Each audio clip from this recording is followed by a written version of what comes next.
Hello teacher, my name is Daniela Posadas and here is my video about my educational video about writing, teaching writing, sorry.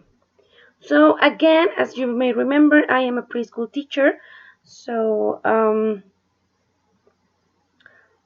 we kind of don't work much with the part of writing. So okay, I'm going to start by talking about some things that I'm taking into account from the anthology. So Hedge said that teachers tend to have a very varying ideas about the role of writing in the classroom, and that is true, no?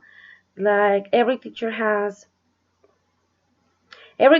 their own way to think or to manage or to develop um, this skill of writing. So it's going to depend a lot about the context of the school and of the teacher. So yeah, Hatch divides our purpose for writing into 6 categories, right? Personal, social, public, study, and creative. So basically we're talking right now about in this case I believe in preschool we can talk about personal and creative. Personal, creative, study, and that's it. Not so much about institutional in this case, but okay. So John Clegg said that writing allows us to hold incomplete concepts so that we can operate on them through modification in written language and push the refinement process much further than we can through talk. So writing is pure excellence, a thinking process. Yes, basically, yes, is what we are doing every time we are writing. No, we are thinking, we are thinking how we're going to describe something. What are we going to write? Which words are we going to use?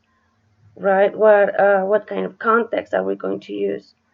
Is it correct how I'm thinking it that I'm going to do it? So yeah, it's basically a thinking process. Penny Hughes said in 1996 that many adults do not need to write very much in their everyday lives. You know, if there are a few real-world reasons for writing in our first language, there are fewer for doing so in a foreign language, and I believe that is to be true, right? Not all of us as adults write much, unless we are teachers or students. But in another case, we don't have to, or we don't write as much. So if we don't write in our own language, in this case Spanish, we are not going to write at all in English, right? So I do so in my case. I think I'm a bit of a bit of an exception, you know, because I used to write a lot when I was younger. I used to write a lot, and I used to write a lot in English. So I think that helped me to increase my grammatics and vocabulary, you know, I believe.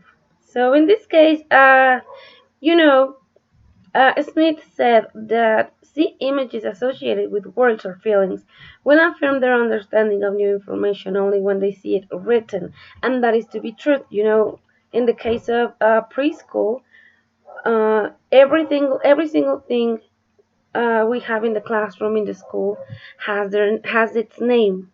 For example, chair, table, everything in the classroom, everything in the school has a label on it with its name, so that so then the student can see it and connect the word with the object. So, and they associate the image with the word. So this is, I think, this is the first step in the case of preschoolers to begin to understand words, to get to know them, and learn them. And if they want to start writing, when they do so, they are going to have some idea of how to do it, of what to write. young people are writing. Okay, they said they were saying that young people now are writing more than they used to in the 1980s. So, because there are a lot of forums and places now to write everything, especially here on the internet. So I believe it's a skill that has been more. We have been able to practice it more. So Anne Rames said that there is no one answer to the question of how to teach writing in ESL classes.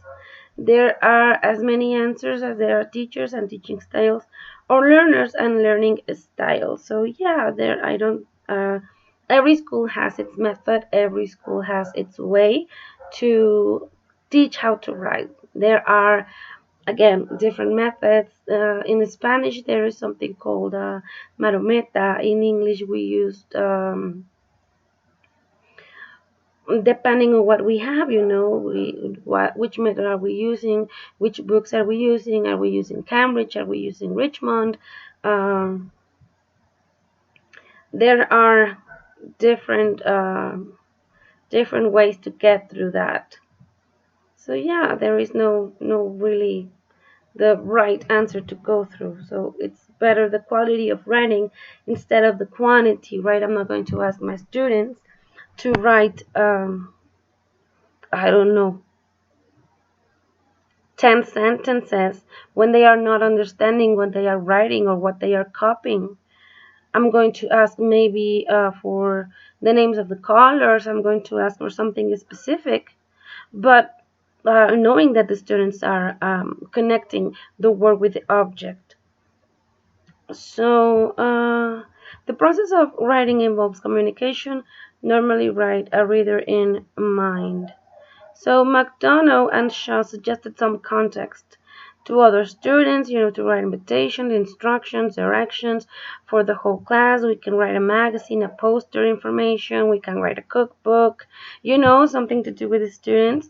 To write for new students, maybe the information on the school and everything to the teachers about themselves.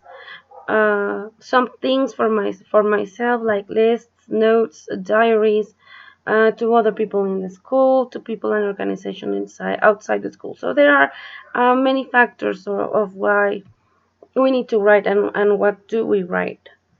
Right, so Penny Urs in 1996 wrote some activities, and I'm taking into account, for example, to write instructions, maybe in Kinder 3 when they are copying the instructions and they write them in the notebook.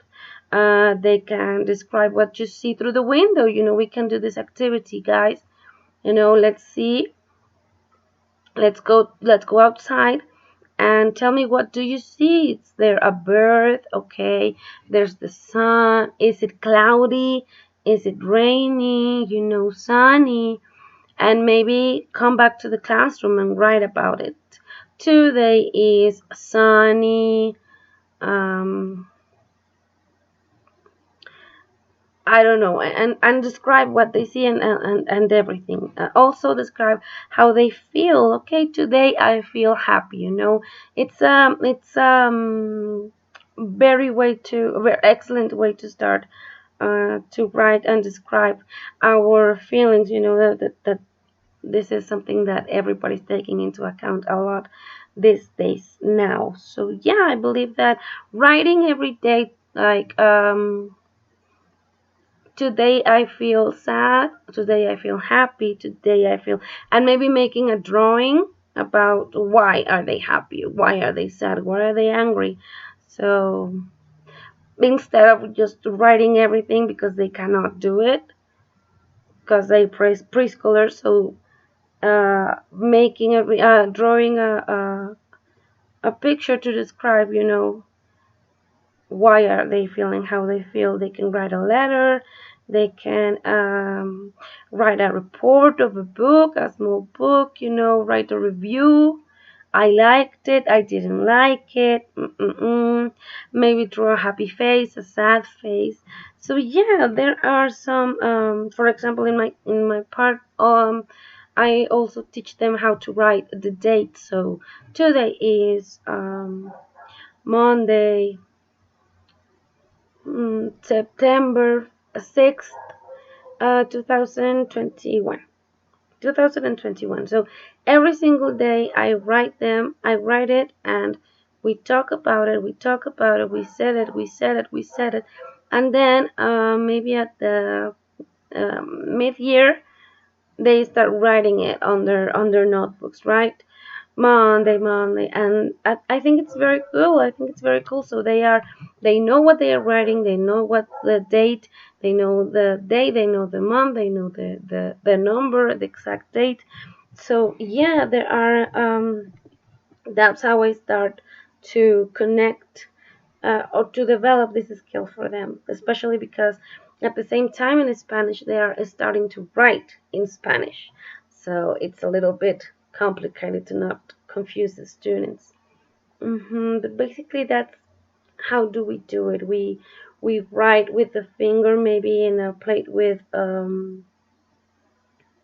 I don't know, with sand, or we use Play-Doh and create a letter A, the vowels. That's how we start creating and developing the skill of writing every single day. So I hope you liked it. That's it for me. Thank you very much for your classes. I really like them. I hope to see you in another class. Bye.